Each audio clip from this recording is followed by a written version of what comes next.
la temperatura del bulbo húmedo del aire. Pero vemos que pasando C, se nos pone más complicado quitarle humedad al sólido, se pone más lento el proceso de secado, y además el sólido empieza a aumentar la temperatura. Entonces, ¿qué pasa? Ahí lo que pasa es que ya empiezan a aparecer superficie seca sobre la superficie del sólido. O sea, manchas secas. En vez de encontrar el aire, toda la superficie del sólido mojado, parte de la superficie está seca. Parte de la superficie está seca. Entonces, el área, ¿qué ha pasado con el área de transferencia? Disminuye, ¿no es cierto? Se modifica. Si tengo menos área para evaporar, ¿qué va a pasar con la velocidad de secado? Tiene que disminuir. Ahora, y ahí vemos otra cosa, ¿por qué se calienta o por qué aumenta la temperatura del sólido húmedo? El calor que le está entregando el aire incide directamente sobre el sólido seco. Y el sólido seco utiliza la humedad ¿en qué forma? Utiliza el calor ¿en qué forma? Para aumentar su temperatura, o sea, lo utiliza como calor sensible en esos pedazos. Entonces, por eso que empieza a aumentar la temperatura del sólido.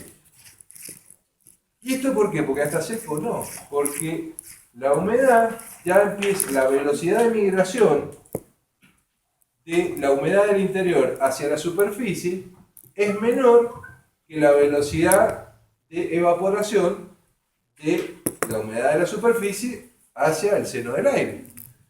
En la primera etapa teníamos la misma velocidad. Teníamos la velocidad de migración igual a la velocidad de evaporación. Entonces siempre la superficie como la teníamos, mojada. ¿Estamos de acuerdo? Pero en este caso, cuando llegamos a la humedad crítica, se nos viene abajo la velocidad, se nos sube la temperatura del sólido y es porque la humedad no alcanza a llegar a la superficie y se empieza a secar. ¿Estamos de acuerdo? Entonces, en ese caso, empieza a bajar la velocidad. Entonces, tienen un periodo seco en el cual la velocidad baja. Lo ven mucho mejor en el segundo y en el tercer gráfico. Fíjense que la velocidad disminuyó y bajó, pero disminuyó ya no es constante. En el periodo C nos encontramos con este proceso. Cuando llegamos al punto E, ese punto puede o no puede existir, depende de las condiciones del sólido. Pero cuando llegamos al punto E, nos encontramos que toda la superficie del sólido está seca. Entonces ustedes dicen, sácate, lo sequé. Exactamente, porque ahora la superficie de secado se ha corrido hacia adentro. ¿Y por qué esto? Porque la velocidad de migración ya es tan baja que no llega humedad a la superficie. Entonces, la humedad, digamos, la superficie de secado se va hacia el interior. Esa es una teoría, porque si esto es así, como yo se lo estoy contando, significa que la vaporización se produce adentro del sólido, ¿cierto? ¿Y qué pasaría si adentro del sólido se genera vapor? ¿Sí? Se hincharía, se expandería, cosa que no se ve en general. O sea, la teoría más aceptada es que si bien la velocidad baja, llega la humedad a la superficie, pero es tanta ya la temperatura que tiene el sólido que se produce una vaporización flash. O sea, llega y se vaporiza. Entonces, vemos la superficie seca, pero todavía sigue secando el sólido. Porque la humedad llega a la superficie y se vaporiza instantáneamente. Se produce una vaporización flash. Bien, entonces así seguimos hasta que llegamos al punto D. El punto D, ¿qué les parece a ustedes que es el punto D? Fin de secado, pero en general, ¿cuál sería el fin de secado?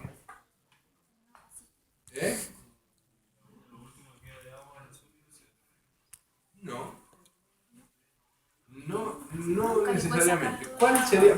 Pensemos técnicamente, ¿en qué punto ustedes no pueden seguir secando así tengan 50% de humedad en el sólido? Cuando llegan a qué humedad?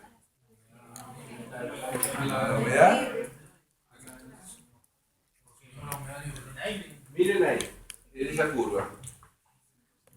Así tengan 50% de humedad en el sólido. ¿Cuál es la humedad que ustedes no pueden pasar? El equilibrio. Entonces, D en general es la humedad de equilibrio. Ahí sonaron, no pueden seguir. En este caso lo han dibujado muy abajo. Pero si ustedes estuvieran trabajando en alguna de las condiciones con una humedad relativamente alta, la humedad de equilibrio, fíjense, es alta. Entonces ese punto D sería un valor alto de humedad. Y ahí se para el secado, no tienen forma de seguir. ¿Cómo hacen para seguir secando si quieren sacarle más humedad a ese sólido? Cambian las condiciones del secado, o sea, empiezan a trabajar. La presión es complicada, a no ser que estemos sublimados, ahí sí nos movemos. Pero en general hay variables mucho más sencillas. Seco el aire, lo caliento. Entonces esas son, digamos, dos variables que yo puedo manejar y manipular más fácil. ¿Qué significa más fácil en mi ingeniería? Mire, le voy a hacer el signo. Más barato.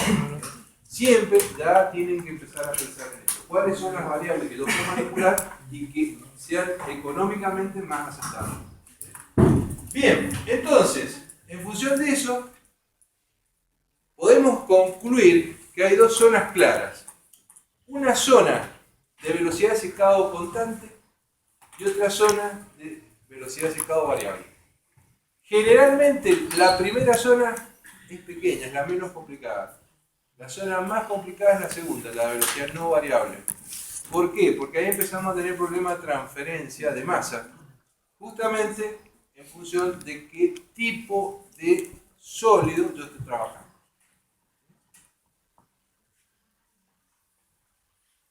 ¿Cómo venimos? ¿Venimos bien? ¿Alguna consulta? Sí, yo no entendí. De A a B.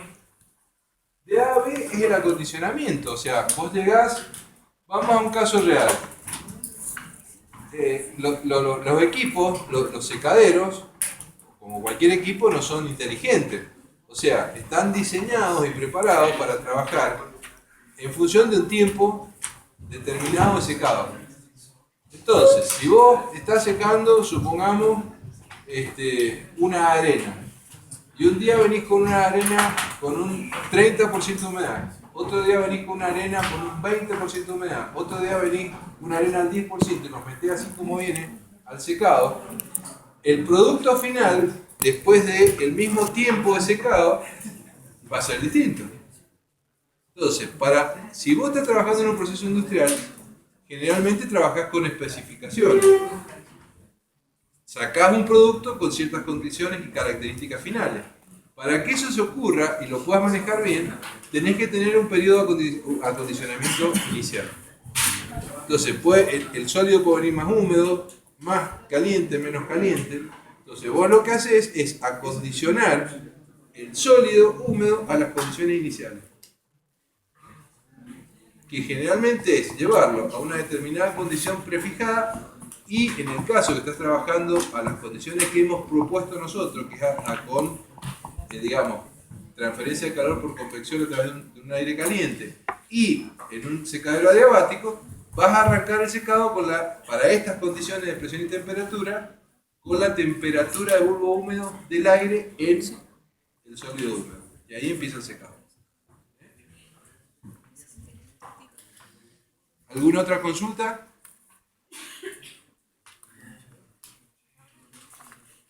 Bien. Esto se lo he explicado. Bueno.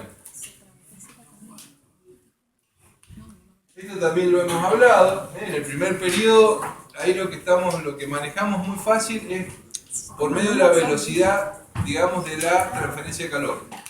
Eso lo manejamos sin problema. En el segundo periodo, donde los tiempos de secado se alargan y se complican, ahí la velocidad de transferencia está manejada por los coeficientes de transferencia de materia.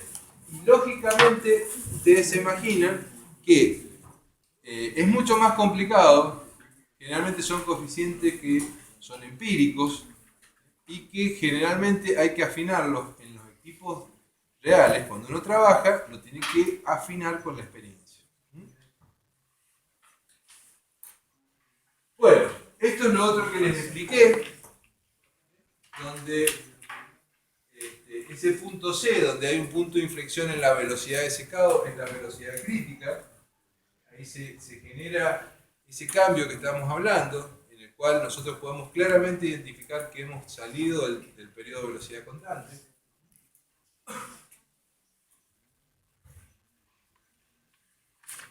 Y como ahí dice, en el caso del secado por convección, periodo de etapa de volumen constante, la velocidad del termómetro húmedo del aire es la velocidad es la temperatura de secado, la temperatura de bulbo húmedo. En este caso, ahora, si estamos trabajando en un caso real, en general, la temperatura de secado inicial está entre la temperatura de bulbo húmedo del aire y la temperatura de ebullición del agua en las condiciones de trabajo, o sea, la presión y temperatura en la que está sostenido el bulbo húmedo. ¿Y esto por qué? Porque estoy en una condición, no estoy en una condición de idealidad, y estoy en una condición real en la cual voy a necesitar mucho más energía de la que voy a obtener a partir de trabajar con la temperatura de bulbo húmedo del aire.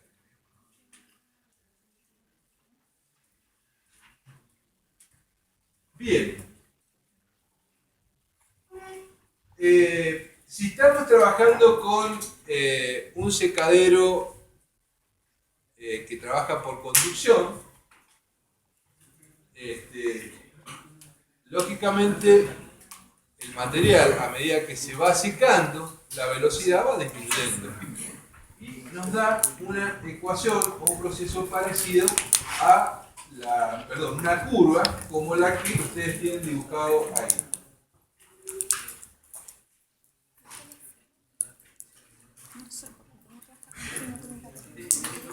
Bien, esto también lo hemos hablado.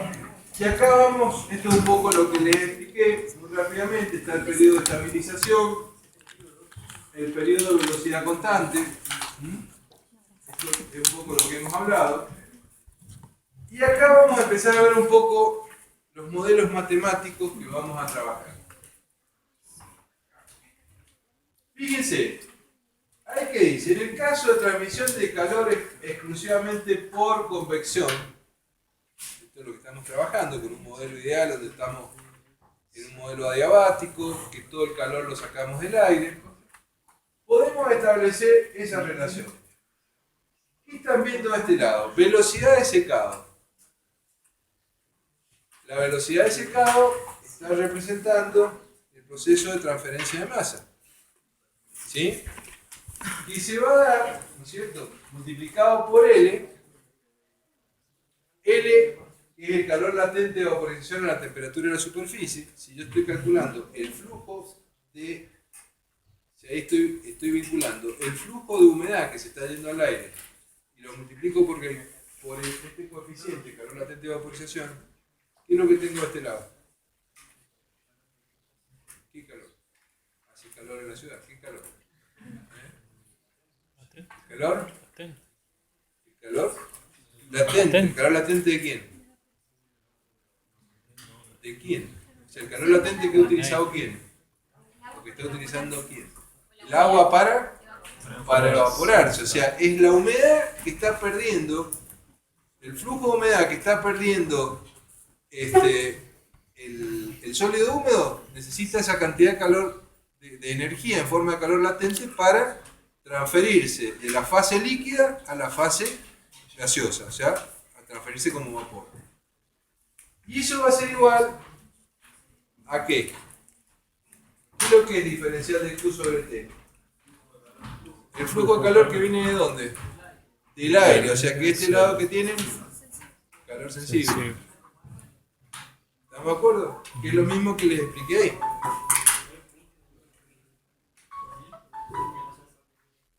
Fabricio, estoy dando clase, ya te llamo. ¿Estamos de acuerdo? ¿Sí?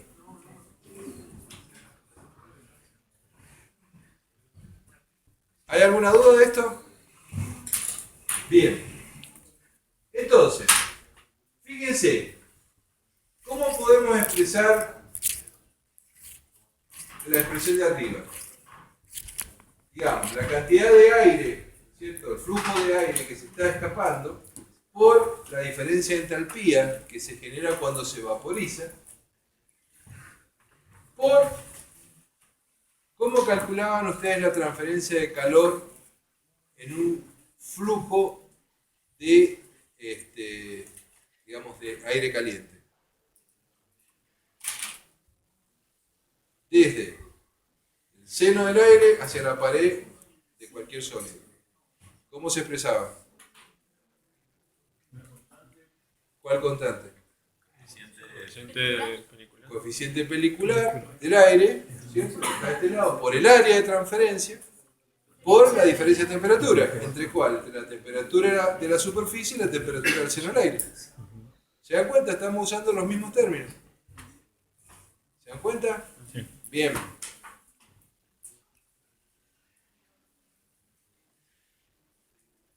Bien, y ahí lo tienen expresado. Tiene el coeficiente de transferencia de materia, ¿cierto? El área de la superficie de secación, que generalmente es el área expuesta al aire, no es todo el área de la superficie del sólido húmedo. Siempre se considera el área donde el aire está incidiendo sobre la superficie. El aire que está sobre la bandeja no está recibiendo calor del aire. Puede ser que esté recibiendo calor por convección. Perdón, por conducción, pero no por convección. Bien, ahí hemos agregado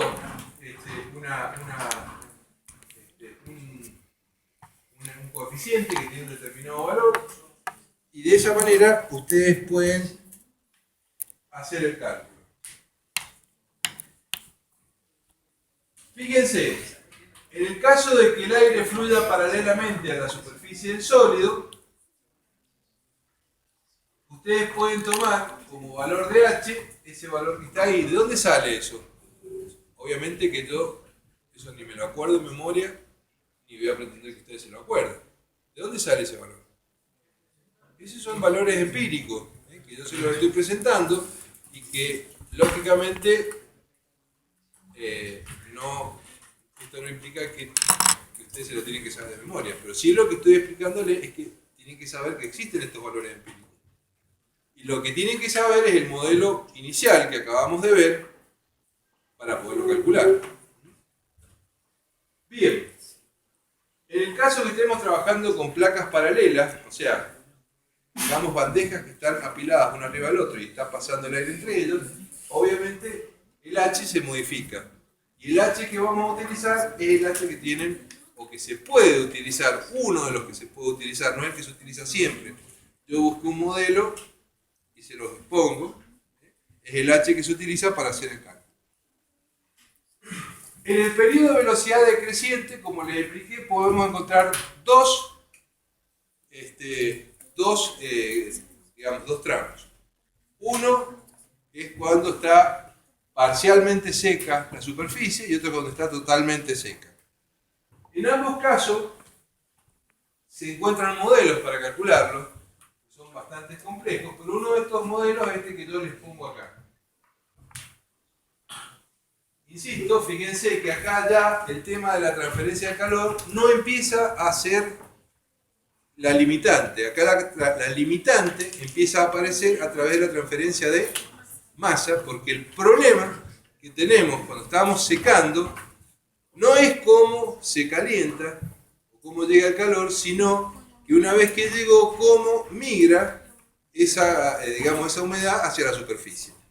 Bueno, acá tienen un modelo que se puede utilizar.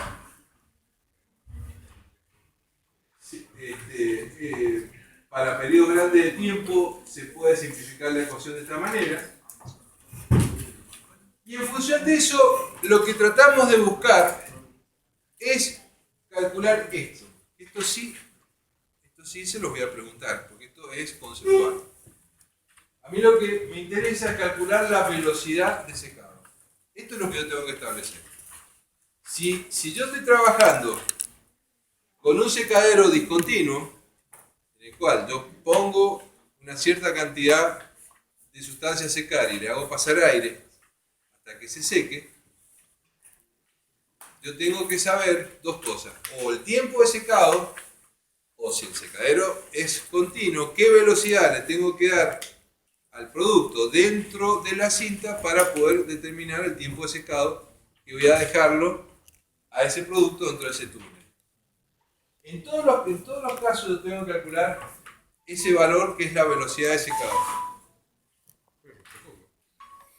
Hola, estoy dando clase, ya te llamo.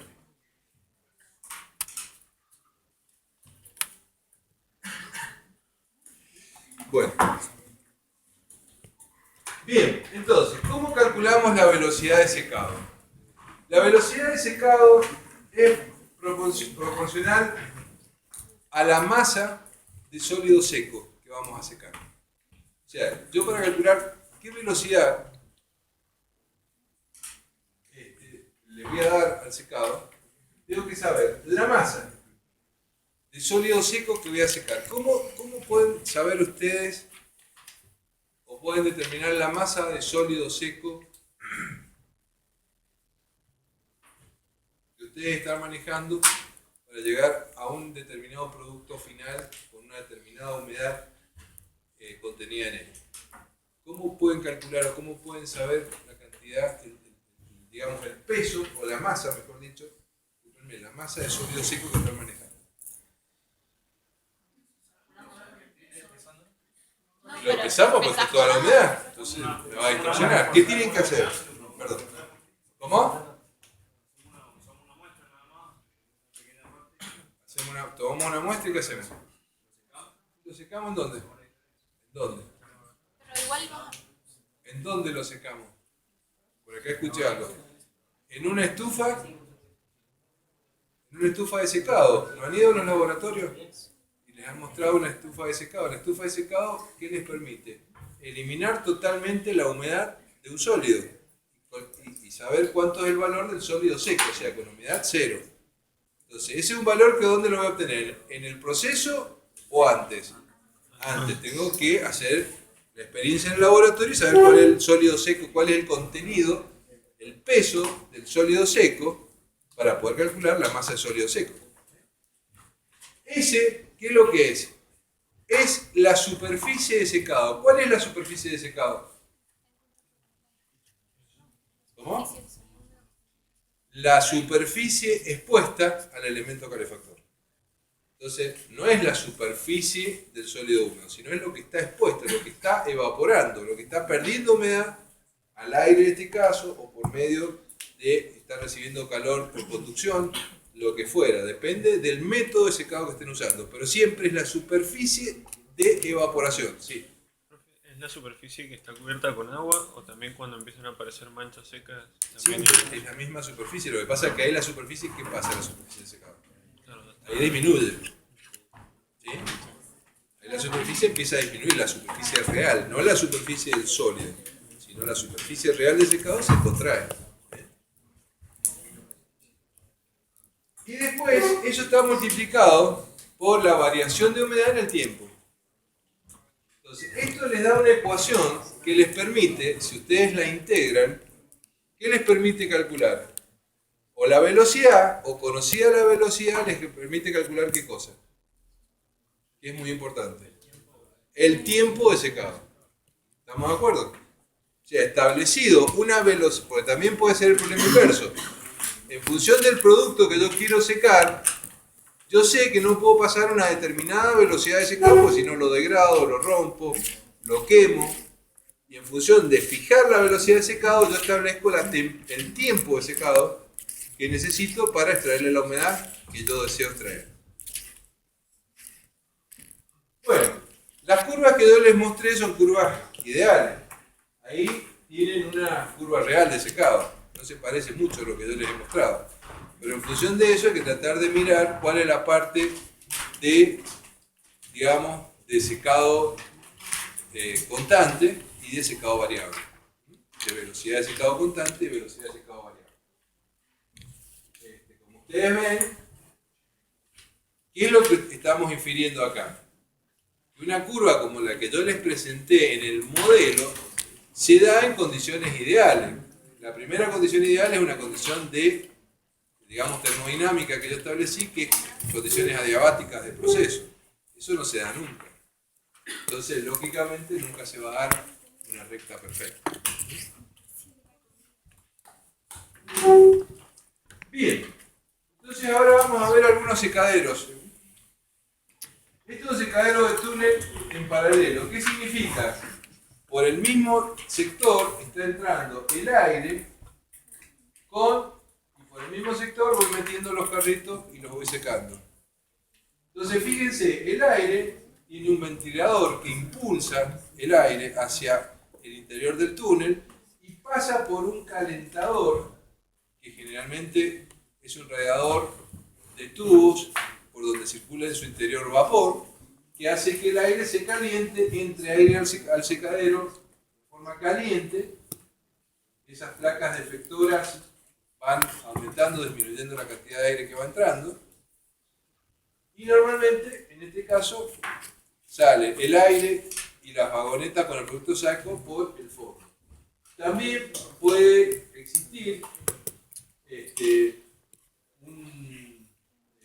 digamos, una recirculación de aire a través de secarlo, ponerle en condiciones y volverlo a meter. En general, digamos, en un producto sumamente, digamos, no hay un problema de escasez de aire todavía, gracias a Dios. Entonces, normalmente lo que hago es manejar las condiciones con el calentador y luego lo que sí genero, digamos, mayor tiempo de residencia del aire dentro del secadero a través de manejar esa rejilla que está allá arriba para, digamos, establecer alguna resistencia mayor o menor a la salida del aire. Pero fíjense que tanto el aire como el producto van para el mismo lado. También se puede generar este otro proceso. Acá lo que vemos es un proceso en contracorriente. Por un lado entra, digamos, el producto a secar y por el otro lado entramos el aire, digamos, de calefacción. Acá nos encontramos con los problemas de que tanto en el primero como en el segundo, ustedes se imaginan que en este caso el producto más seco se encuentra con el aire más caliente, porque el aire está entrando en el lugar donde el producto está más seco. O sea, el producto ahí tiene menos cobertura, el agua le da una cobertura, le da una protección. Entonces, si es un producto que es termosensible, no me conviene trabajar así, porque lo voy a quemar. Me conviene trabajar de la otra manera, en donde entra con mucha agua, o sea, con mucha cobertura, donde el aire está muy caliente, y termina, digamos, con menos agua, donde el aire está menos caliente, porque se está enfriando. ¿Estamos de acuerdo? Entonces, ¿cuál es mejor? Ninguno de los dos son muy buenos, depende del producto que estemos trabajando.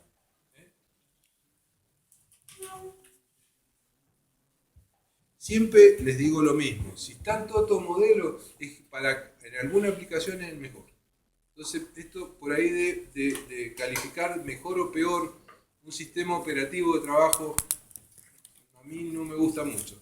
Siempre hay, para el que dicen que es el menos eficiente, hay una situación en donde es el más eficiente ese modelo. Bueno, también puede haber un secadero túnel con descarga central. Fíjense, ahí tienen el ventilador en el centro, tienen las entradas por los dos lados y por supuesto los carritos siempre entran por un lado y salen por el otro, pero ahí está recibiendo aire de los dos lados.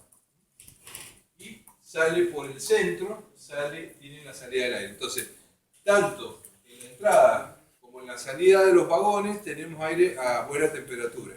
Y en el medio estamos juntando las dos entradas de aire y sacándolo del secadero. Ustedes me dicen cuál es mejor. Depende de la situación y depende de lo que estén trabajando. Son modelos a trabajar. Este es otro, en donde acá, fíjense, no trabajamos en forma adiabática, sino estamos trabajando en forma isotérmica. Acá, ¿qué estamos haciendo con el aire? Lo estamos haciendo pasar por el secadero, pero cuando lo sacamos le pegamos una calentadita. Entonces, ¿qué estamos tratando de hacer con esto? Mantener la temperatura alta del aire. O sea que el delta T, o sea, la fuerza impulsora que tiene para generar el secado del producto, se mantenga alta. Entonces, acá trabajo en forma isotérmica. ¿Se dan cuenta? Porque estoy sacando el aire y lo estoy calentando permanentemente. ¿Sí?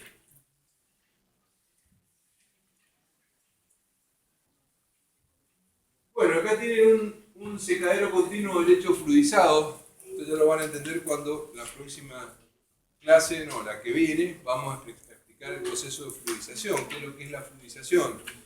Es cuando un sólido lo convertimos un sólido a que se aproxime en sus propiedades a las propiedades de un fluido.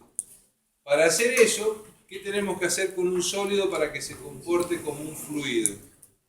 Si yo tengo una piedra grandota, o esa piedra la pulverizo finamente, a la piedra grandota la soplo, ¿qué me hace la piedra? Me mira y se ríe. Ahora, si esa misma piedra yo la pulvericé muy finamente, y la soplo, ¿qué le pasa a esa piedra? Se mueve, ¿no es cierto? Se la traslado con el aire. ¿Qué pasó? ¿Qué le pasó a ese sólido? Se fluidizó. Eso es el proceso de fluidización. O sea, es tratar de aprovechar las propiedades de un fluido y transferírselas a un sólido. Para eso tengo que generar las condiciones físicas al sólido para que se comporte como un fluido. Entonces, si yo quiero fluidizar a un sólido, lo que tengo que hacer es molerlo finamente. Entonces, pasándole una corriente de aire, de un fluido, a través de él, el sólido se fluidiza. Entonces, ¿con esto qué hago? Por ejemplo, que ya lo van a estudiar, aumento la superficie de intercambio. Entonces, cuando yo quiero hacer una reacción química entre un gas y un sólido, al molerlo finamente, aumento la superficie interfacial. Entonces va a tener mayor velocidad de reacción. Si yo lo quiero trasladar, una cosa que necesito llevármelo así, me va a costar un montón. Pero si yo lo muelo finamente y le voy a pasar una corriente de aire, lo fluidizo. Entonces pasa el segundo paso de la fluidización, que es el transporte neumático. Entonces, por ejemplo, todo lo que es el cemento Portland, yo lo puedo mover sin ningún tipo de problema porque es un fino polvo, ¿cierto? Que si yo le hago pasar una corriente de aire, lo fluidizo, o sea, lo convierto en un fluido virtualmente y lo puedo trasladar de un punto al otro. Eso ya lo van a ver la clase que viene. Bueno, este es un secadero que trabaja con esas características. Bueno, después hay secaderos de columna, que ahí yo les mostré. Estos secaderos se utilizan mucho en la pampa húmeda para secar granos. ¿Por qué hay que secar el grano para almacenarlo en los silos? Porque si no empieza a generar metano y se convierte en una bomba a tiempo. Entonces el silo, que estaba allá a 5 o 6 kilómetros del pueblo, un día sienten una explosión y ven un cohete que les cae en la mitad de la plaza. Porque eso pasa eso. No, y es así, no crean que no es exagerado. Bueno. Bien, secadero térmico rotativo. Los que alcanzaron a ir a Olivi, esto lo vieron. ¿Sí? ¿Quién fue Olivi, los que están acá? Bueno, ¿no vieron una cosa parecida a esta? Sí. O sea, es un secadero rotativo. O sea, por un lado entra el producto con el aire caliente o con los gases de combustión caliente, y adentro, digamos, eso va arrastrando la humedad del sólido que se va transportando por ese secadero rotativo. Esto evidentemente son un poquito más grandes de los que ustedes vieron en Olivi, pero tienen el mismo diseño. Bueno, ahí tienen un modelo como está en Olivi, por ejemplo. En donde tienen ellos acá adelante, generalmente ¿con qué trabajan? Están trabajando con biomasa. Claro.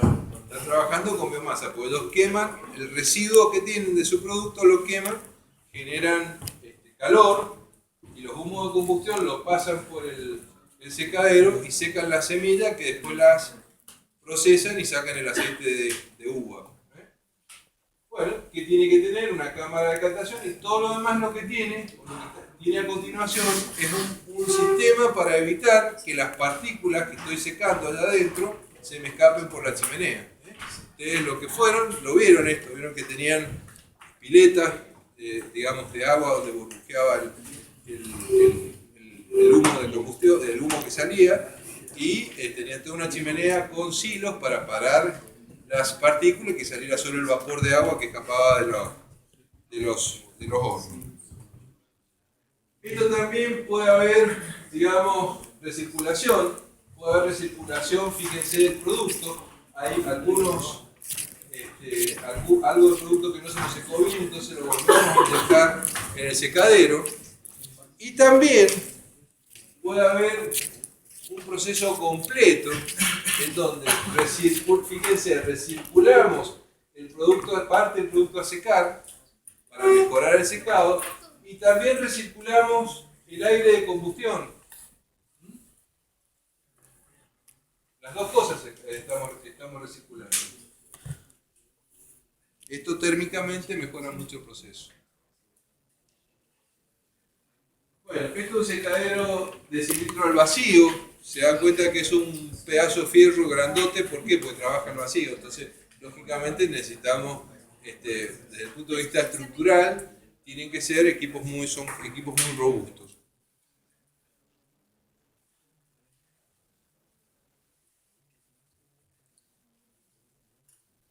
Bueno, y este es un secadero continuo de túnel. Voy a ver una fotito, a ver si después puedo mejorar. Tengo que ir a ver un secadero a General Alvear. Si voy a poder esta semana, pero si no la otra, voy a realizar con algunas fotitos así, ya después las incorporo. Es un secadero donde, por un lado, como les decía, van entrando las bandejas metidas en carritos, van apiladas. Bueno, por un lado, esto puede ser la salida ya del secadero, y por el otro lado está toda la parte de inyección de aire caliente, donde empieza a generarse el secado. Bien. ¿Alguna consulta?